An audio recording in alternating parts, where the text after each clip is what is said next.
kugira ngo wewe neza muri iyi minsi hari ibyo ugomba kuvunikira kandi ukabibyaza umusaruro muri buri kimwe cyose ukora. Ntabwo ari uko ugomba kwihiringa ngo uvunike cyangwa se ukora ibintu birenze ubushobozi bwawe. Hoya ntibishoboka.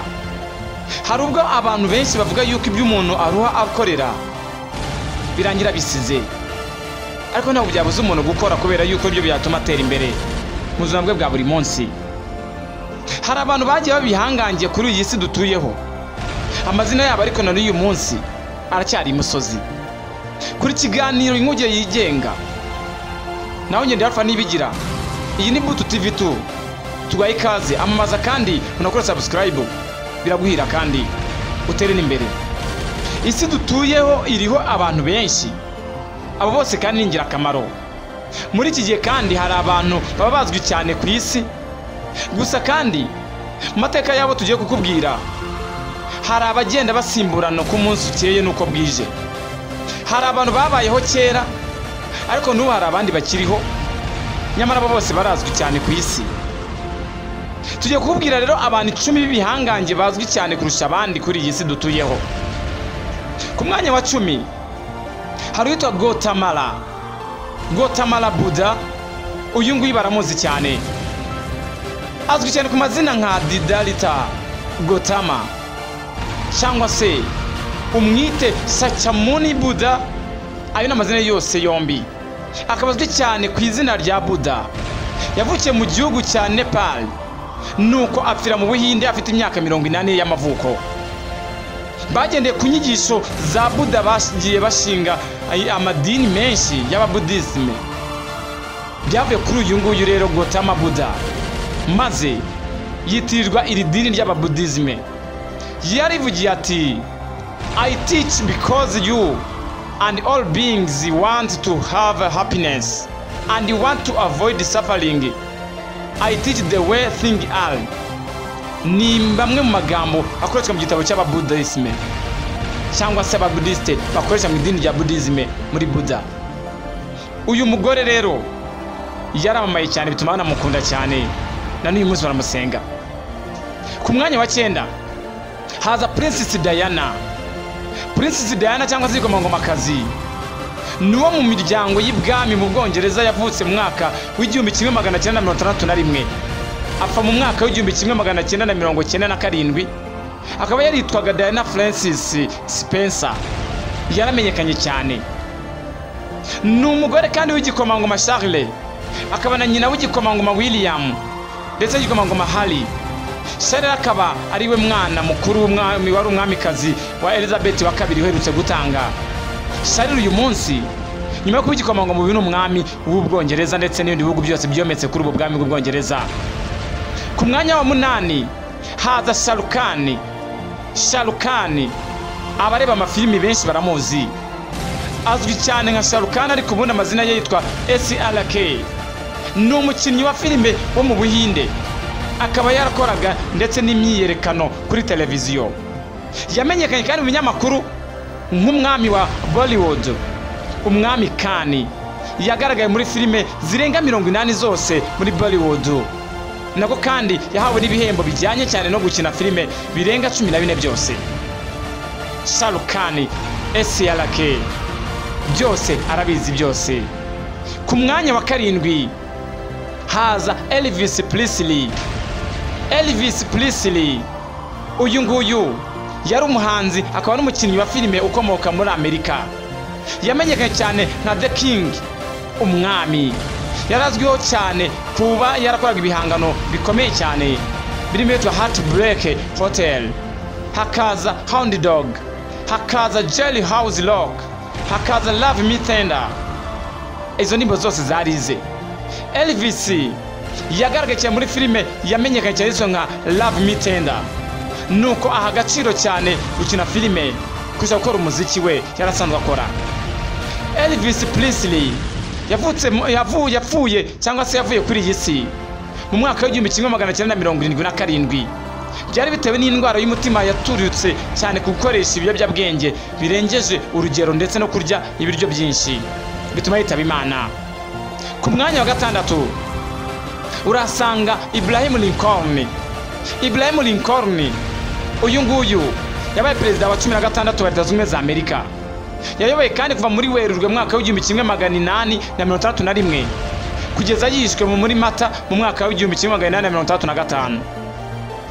Abraham Lincoln yayoboye Leta Zunze Ubumwe za Amerika mu gihe cy'intambara ikomeye cyane. Hari ibibazo bikomeye mu miyoborere icyo gihe, amategeko ndetse na politike muri Amerika byari bigoye, ariko abicamo kandi arabitsinda. Ku mwanya wa 5 hari Albert Einstein. Albert Einstein uyu nguyu ni umuhanga wavukiye cyane mu Budage, akaba yari umunyabugenge cyane ukomeye, nako kandi yavumbuye inyandiko nka Theory of Relativity. Iyi Theory of Relativity ni imwe mu nkingi zikomeye cyane mu bugenge no mu bumenyi cyane uyu mugabo yagiye ageraho. Azwi cyane kandi no mu ntekerezo bizwi nka filozofi ndetse z'ubumenyi. Albert Einstein n'uyu munsi abahanga baracyakoresha ibyo yagiye yandika, yagiye avugaho. Ntabwo byari byoroshye cyane. Haza kandi ku mwanya wa 4 Adolf Hitler. Adolf Hitler ni umunyapolitiki w'Umudage wayoboye cyane icyo gihe umutwe w'Abanazi. Akaba yarayoboye Ubudage mu mwaka w'1933 agera mu mwaka w'1945 agiye yifashe inkoni y'icyuma. Uyu munyagitugu kandi w'Abanazi bo mu Budage ndetse bari n'Umudage yatangije intambara ya kabiri y'isi yose mu Burayi, ndetse cyane cyane niho byatangiriye cyane. Ku mwanya wa 3 haza Muhammad. Uyu nguyu yabayeho hagati ya 570. Navuga yuko ari nyuma ya Yesu Kristo. Uyu Muhammad kandi kuva muri 570 kugera muri 332 yari intumwa y'Imana ikomoka mu Barabu. Akaba kandi yarazwiho cyane nk'intumwa ya nyuma Imana yohereje ku isi muri Islamu. Ni umwe mu bantu kandi bavugwa cyane b'ingirakamaro mu mateka y'isi. Na n'uyu munsi abemera b'idini ya Islamu baracyamuha agaciro, baracyamuzirikana. Ku mwanya wa 2 rero hariho Michael Jackson. Michael Jackson uyu ni umuririmbyi kandi akaba n'umwanditsi ndetse n'umubyinnyi cyane w'indirimbo. Yavutse ku itariki ya 29 ukwezi kwa Kanama mu mwaka w'1958 muri Indiana. Iyo ni leta yo muri Leta Zunze Ubumwe za Amerika. Nuko apfa ku itariki ya 25 Gicurasi mu mwaka wa 2009. Yatanze cyane byinshi, twavuga cyane mo n'akayabo yasohoye ku miliyoni z'amadolari zisaga 500 zose yagiye atanga. Twavuga yuko ari muri miliyari nyinshi zidasanzwe hafi 433 n'imisago mu Manyarwanda yabariyemo. Yabitanze mu bikorwa byo gufasha abafite ibibazo cyane hirya no hino ku isi. Michael Jackson azwi nk'umwami wa pop. Yari injyana yaririmbwaga cyane, ariko nakaba ari izina yahawe n'uwitwaga Elizabeth Taylor. Ndetse kandi abandi bajya bamenya cyane amazina atandukanye nka MG Michael Jackson.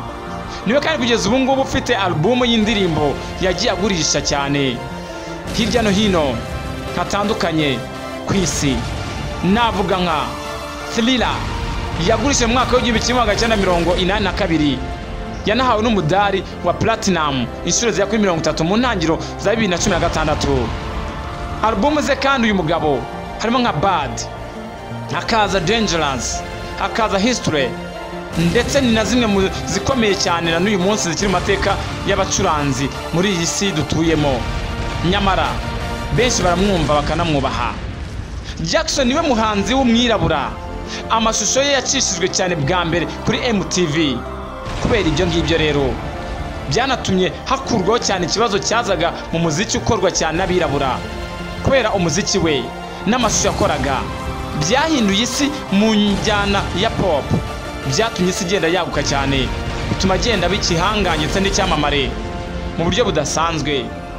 Byanatumye kandi uyu mugabo byavugaga yuko yagiye azamura izina rye cyane muri iyi njyana.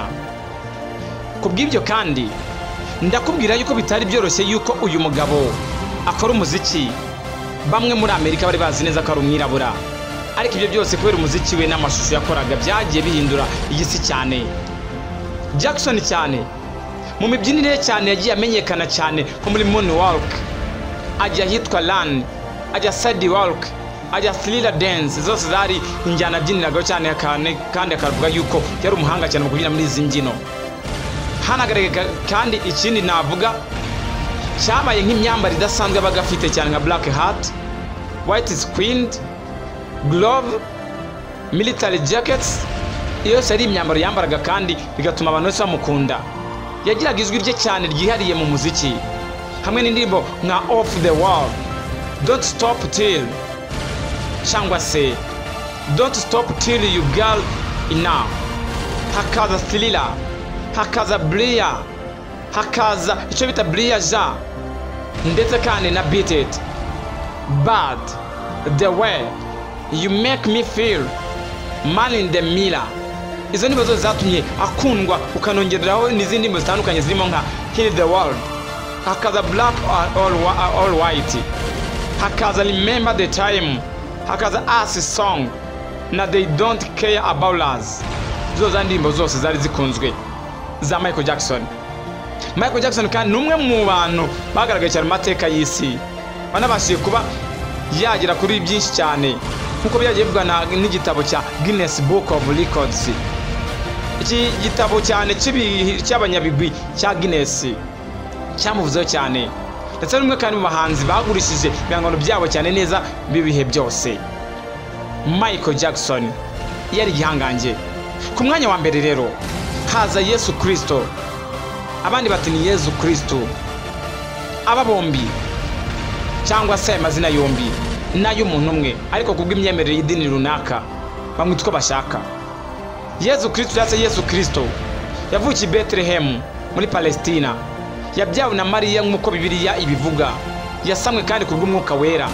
Igitabo cya Matayo igice cya 1 umurongo wa 18 kirabivuga byose. Yari umuntu akaba n'Imana. Mu gitabo cya Yohana kirabivuga ibice 20 umurongo wa 28. Yagendeye kandi kuri Bibiliya ya Gikristo. Yesu cyangwa Yesu yaje ku isi gukiza abantu no kubereka inzira y'umukiro. Mu gihe kandi yari ku isi yakijije abarwayi ndetse kandi azura abapfuye, ababarira ibyaha abo bose, ndetse kandi abari barakoze ibyaha ajya babarira, nuko apfira ku musaraba ahatyo isi inzira y'agakiza. Yagiye Yerusalemu gusangira Pasika n'intumwa ze. Ubwo nibwo yagambaniwe, nuko ajyanwa mu nkiko, nuko acirwa urubanza rwo gupfa, yishwe ku ngoma ya Pontius Pilato. Uyu nguyu yari umwami w'igihangange icyo gihe. Igihe yari ku musaraba rero yasabye Imana ari nayo se ko ababarira cyane abamwifurije gupfa urw'agashinyaguro, ndetse n'Imana ikabababarira, ndetse arahambwa, nuko nyuma y'iminsi 3 arazuka.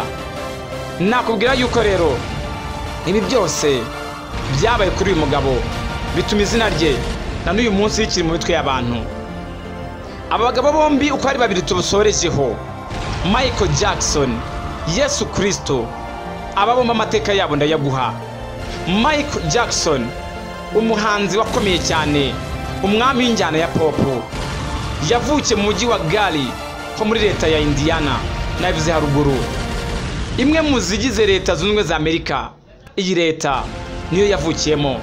Kwa 29 Kanama mu mwaka w'1958 Michael Jackson yaravutse.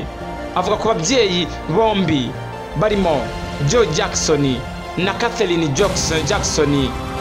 Ababyeyi be bose kandi bareze abana babo babakundisha cyane umuziki, ku buryo batatu muri bo, Jackie, Tito na Germaine, batangiye gukora umuziki no kwitabira ibitaramo mu mwaka w'1960. Ndetse nyuma yaho Michael Jackson na Marlo babiyungaho nabo. Michael Jackson yakuranye impano itangaje yo kuririmba no kubyina, biza kurangira n'ubundi abaye umuhanzi ukunzwe cyane kurusha abari muri Leta Zunze Ubumwe za Amerika, aho bari mu itsinda ryabo ryitwaga The Jackson 5. Ahangaha barimbaga injyana ya pop. Mu mwaka w'1939 kandi iri tsinda ryari rimaze gushinga imizi no kwigarurira imitima y'abafana nyuma yo gushyira hanze indirimbo nka I want you back, ABC, Never Can Say Goodbye, Got to Be There n'izindi zagiye zikundwa cyane. Mu mwaka w'1980 Michael Jackson yabaye icyamamare bidasubirwaho cyane, ndetse asiga abandi bantu bigaragara bari kumwe nawe, cyane cyane abavandimwe be babanaga mu itsinda umuziki. Ibi byarakomeje kandi kugeza ubwo alubumu ye yise Thriller ibaye alubumu y'ibihe byose, yagurishijwe cyane mu mwaka w'1982. Ntabwo byari byoroshye cyane. Wari umuganga we rero mu minsi y'urupfu rwe, Conrad Robert Murray yashinzwe kugira uruhare mu rupfu rwe atabigambiriye, aho byavugaga yuko ngo urupfu rwaje nyuma y'ubwoko bw'umuti yamuhaye. Michael Jackson yapfuye ku itariki 25 ukwezi kwa Kamena umwaka wa 2009 aguye mu bitaro biri Los Angeles muri California azize indwara y'umutima. Yabaye umuririmbyi, umubyinnyi, umwanditsi, umucuruzi utazava mu mitima y'abantu benshi kubera ijwi rye rya buri gihangano cyo cyose yakoraga. Michael Jackson yabyaye abana batatu aribo Paris Jackson, Prince Michael Jackson wa kabiri, ndetse na Michael Joseph Jackson. Ariko Junior umwana we mukuru anawe Paris yashyize amashusho ya Michael Jackson hanze atigeze agaragaza mu rwego rwo kumwibuka cyane ku munsi yapfiriyeho. Ayo mashusho yagize icyo akora agira n'umumaro mwinshi ukomeye cyane. Ngamateka y'umugabo wayo wa kabiri mu kuba ari icyamamare cyane mu gukundwa n'abantu n'imusago bakimuvuga kuri uyu mubumbe dutuyeho. Nimero ya mbere nababwiye, Yesu Kristo cyangwa se Yesu Kristo. Uyu nguyu na n'uyu munsi mitwe y'abantu bemera Imana, abemera Imana baracyamwibuka. Ariko mu idini ya Isilamu ntabwo iby'urugendo rwe bivugaho rumwe. Atiki mu myemerere y'abatuye isi rero bose ugenda ureba byinshi cyane ku bigo bavuga Yesu Kristo, ubuzima bwe ku isi n'uburyo yayivuyeho, ndetse kandi akaba ari n'ingingo utavugaho rumwe n'amadini, cyane cyane afite imyemerere ya Gikristo ndetse n'idini ya Isilamu. Abayisilamu bakoresha igitabo cya Korowani, bemera ko yahishuriwe intumwa y'Imana Muhammad bwa mbere ubwo yari ari mu buvumo bwa Hilal. Mu bikorwa bye rero byo kwibuka no gusingiza Imana, naho ngo amadini ya Gikristo yo ngo agakoresha igitabo cya Bibiliya avuga yuko ari ibyahumetswe byera kandi byemeza ko ari umwana w'Imana, akaba n'intumwa yabatumweho. Ibitabo byombi rero ngo yaba Bibiliya ndetse na Korowani birimo inkuru ndetse n'amategeko bijya guhura neza, cyane cyane nko mu gice cy'isezerano navuga ya isezerano rishya, ndetse kandi navuga ko nibanda cyane ku buzima bwa Yesu. Ariko muri Korowani bwatandukana. Ese Isilamu ivuga iki kuri Yesu na nyina Mariya? Imyemerere ya Isilamu kuri Yesu cyangwa se Isa na nyina Mariya cyangwa se Mariyamu ikomoka mu gitabo cya Korowani n'inyigisho z'intumwa y'Imana Muhammad. Isilamu yemera ko kandi ngo Mariya ari we nyina wa Yesu, yamubyaye kandi ngo mu buryo bw'igitangaza budasanzwe. Ikindi ngo Isilamu yemera nuko ngo Mariya na Yesu ngo bari abanyacyubahiro cyane, ndetse kandi ngo bafite ngo n'urwego n'umwanya uhamye cyane uhambaye, kuko ngo ari zimwe mu ntore mu bindi biremwa. Gusa kandi bakavuga ko ngo ubuhambare bwabo bafite ngo kandi butabashyira cyane ku rwego rwo gusengwa, ahubwo ko ngo nabo bari abantu nk'abandi, uretse ko ngo Imana yabahaye urwego rw'icyubahiro. Iyo myemerere kandi ya Isilamu ivuga ko Mariya nyina wa Yesu cyangwa se Mariyamu nyina wa Isa yari umugore w'umunyacyubahiro watoranyijwe cyane, akaba intore mu bandi bagore bo ku isi. Ibyo bikagaragazwa kandi ngo n'imirongo myinshi tugenda dusanga mu bitabo bitandukanye muri Korowani imuvugaho ibigwi byiza cyane byamuranze. Muri iyo mirongo rero akaba arimo imirongo navuga yuko aho bavuga bati, ibuka igihe abamarayika bavugaga bati, yewe Mariya, mu by'ukuri Imana yaguhisemo irakweza igutoranya mu bagore b'isi. Yewe Mariya, icishe bugufi wumvira Imana yawe, wubame kandi wuname hamwe n'abunama cyangwa se abasenga. Ni muri Korowani ibice bitatu umurongo 42 na 43 bavuga ibyo byose. Uyu murongo kandi wa Korowani uragaragaza ko Mariya ari umwe mu bagore batoranyijwe cyane mu gutinya Imana bakanayubaha cyane. Si ibyo gusa kandi ndetse no mu bice bya korowani bindi hari ibindi bice byari bigaragaza yuko Mariya yaba ibintu byose byagiye bimuvugwaho yamyacyura, ariko no muri Isilamu ikavuga yuko byose n'ubundi itabura kuba yavuga yuko Mariya inkomoko ye yose ari nziza cyane ko ari umugore wubahagwa cyane n'abantu bose. Igitabo cya Korani kandi kivuga ko inkuru ya Mariya igihe nyina wa Yesu uyu nguyu Mariya yaramutwite yagambiriye ko ngo namubyara azakorera Imana akaba umukozi ku rusengero rw'i Yerusalemu. Nyuma yaho kandi yaje kumubyara ari umukobwa, maze nyina abwira Imana ati Nyagasani, dore namubyaye ari umukobwa kandi Imana izi neza icyo nabyaye, kandi umuhungu si kimwe n'umukobwa, namwise Mariya, kandi mugukinzeho n'urubyaro rwe uzabarinde Satani wavumwe. Korowani ibice 336.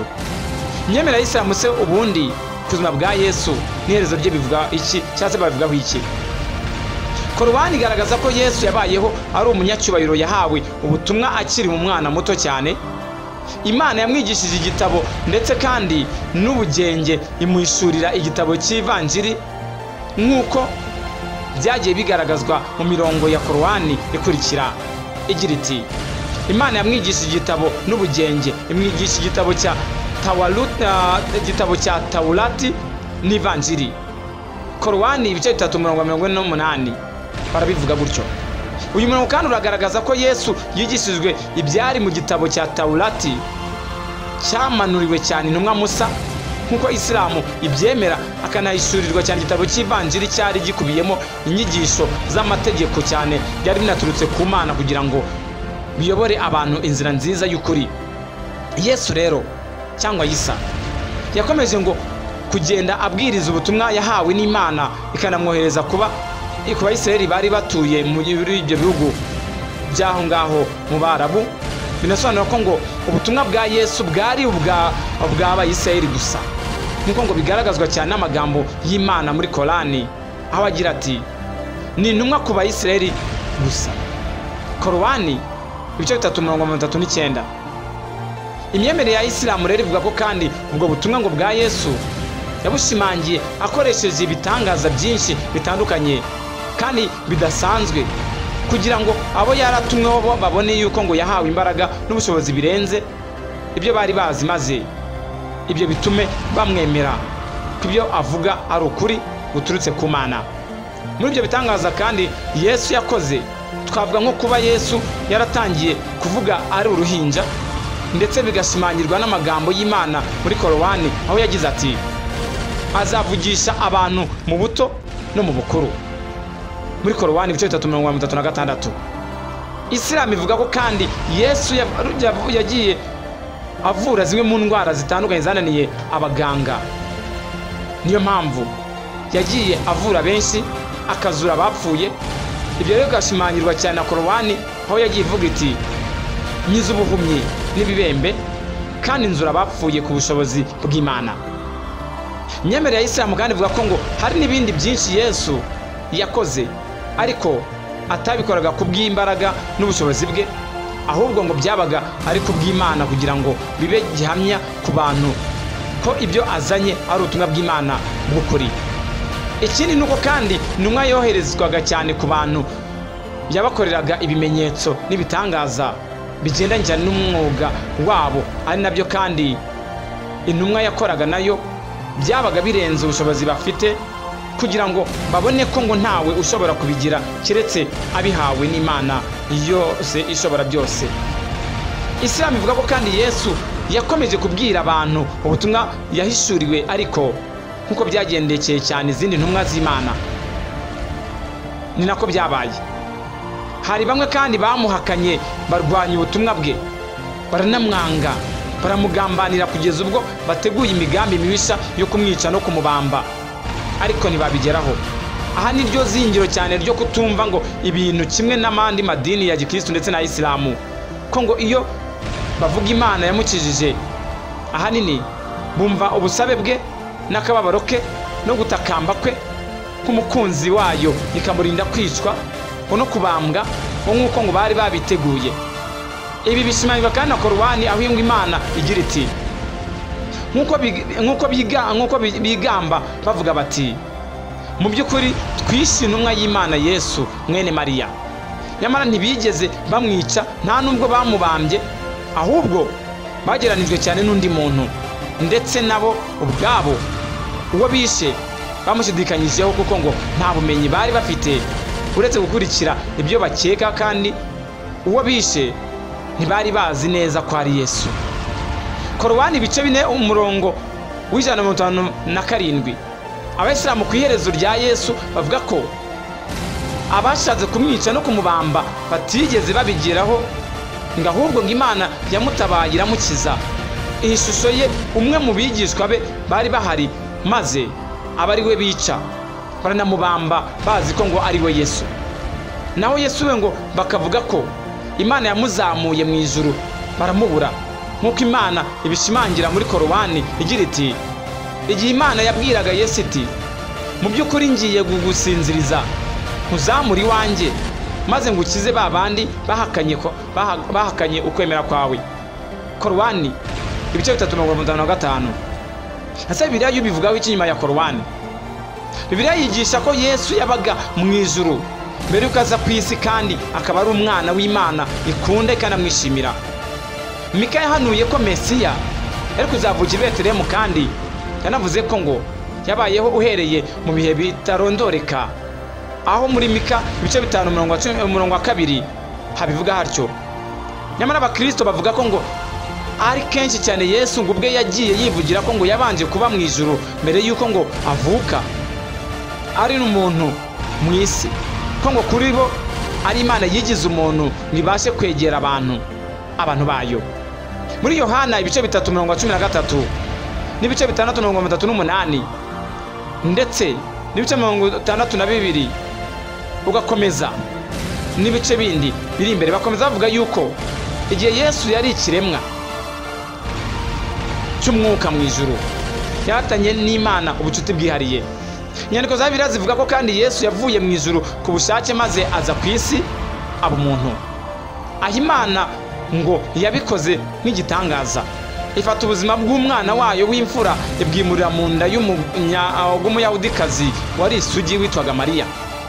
Ibyabaye ngombwa ko ngo Mariya abonana n'umugabo, bityo rero yabyaye umwana wari utunganye amwita Yesu.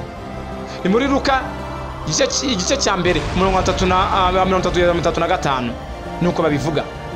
Ubuhanuzi kandi bwasohoye hamwe n'ibyo Imana ubwayo yivugiye bwagaragaje ko Yesu ari we Mesiya cyangwa Kristo. Mu gitabo cya Matayo ibice 16 umurongo wa 16 niko bibivuga. Bibiliya kandi ivuga ko Yesu yabaye mu ijuru ari ikiremwa cy'umwuka igihe kirekire cyane mbere yuko aza ku isi. Yohana ibice 3:13. Mu gihe kandi cye ku isi Yesu yari umwigisha, yarangwaga cyane n'ubwuzu, kandi yatanze urugero rutunganye rwo kumvira Imana. Matayo ibice 9:35-36. Herezo rya Yesu muri Bibiliya ni irihe? Duhera ku buryo uko byagiye bigenda ubwo uyu nguyu Yesu bamufataga, ariko mu nkuru zitandukanye mu bitabo bitandukanye Matayo, Luka na Yohana biragaragara cyane. Twakubwira yuko kandi mu gitabo cya Mariko ibice 14:43 haragira hati akibivuga Yuda umwe muri abo 12 azana n'igitero gifite inkota n'inshyimbo giturutse ku batambyi bakuru ndetse n'abanditsi yewe n'abakuru, maze ariko umugambanira yari yabaye ikimenyetso, abaha ikimenyetso agira ati ubundi busome ni uwo nguwo, mumufate mumujyane mumukomeje. Nuko asohotse uwo mwanya aramwegera aramubwira ati mwigisha, aramusamagura, baramusumira, baramufata, maze umwe muri babandi bahagaze aho ngaho akura inkota ayikubita umugaragu w'umutambyi mukuru amuca ugutwi. Bitagaragara ko rero mu ifatwa rya Yesu hari harimo umugambanira n'abamushyigikiye cyane, kuko Mariko ibice 12:47 hagaragaza uwafashe inkota arwanya abari baje gufata Yesu. Byo kumurwanira rero ibyarambye, kuko ngo abari bamushagaye cyane mu bigishwa be bageze aho barahunga. Ariko se Simoni Petero wakuye inkota mu rwubati agaca ugutwi wari uzanye n'abari baje gufata Yesu, Yesu akagira impuhwe akamufata akamutabara agasozaho ugutwi. Ibyo byose ariko byari ibindi. Muri Mariko ibice 14:50, maze abe bose baramuhana barahunga. Nyuma Bibiliya kandi igaragaza ko Yesu yafashwe ajyanwa mu rukiko acibwa urubanza, atangira inzira ibabaje yamuganishaga cyane ku musozi yagombaga kubambirwaho. Muri Matayo ibice 27:31-52 harabivuga, no muri Mariko yewe na Luka na Yohana ibice 19:16-30. Abantu benshi cyane bakurikiye Yesu ubwo yavaga mu rukiko yerekeza inzira ya Karuvari. Amakuru yuko yaciriwe urwo gupfa yari yakwiriye muri Yerusalemu yose, kandi abantu b'ingeri zose barahuruye bajya aho yagombaga kubambirwa. Abatambyi n'abakuru b'Abayuda bari barasezeranye kutagira icyo batwara abayoboke ba Yesu, ko bagira icyo babatwara nyine ku bari bakurikiye mu gihe cyose, kandi bazaba ngo bagize Yesu mu maboko yabo. Ngo bityo abigishwa ba Yesu ngo hamwe n'abizera bari muri uwo murwa ndetse n'abahazengurutse bose bari bakurikiye Yesu banamushoreye. Ubwo Yesu rero yari akimara gusohoka mu rukiko kwa Pilato, bafashe umusaraba bari barateganyirije umwambuzi Baraba, bawumukoreza ku rutugu, maze nuguze kandi zazuze ibikomere ndetse zivana amaraso. Hari hari bagenzi ba Baraba babiri bagombaga kwicwa mu gihe kimwe na Yesu, kandi nabo bagiye bikorezwa imisaraba yabo. Aho inkuru ni ndende, ariko ikomeza igaragaza ko Yesu yaje kubambirwa hagati y'abambuzi babiri abo bombi. Ibyo byose ariko bagiye bayikorana urugendo rwajyaga i Karuvari. Bityo rero Bibiliya ikavuga ko Yesu yabambwe agapfira ku musaraba, akaza kuzuka nyuma y'iminsi 3 ari mu mva, kandi ukuzuka kwe kugaragaza intsinzi no kurokorwa kw'abatuye isi nk'uko Ubukristo bubyigisha.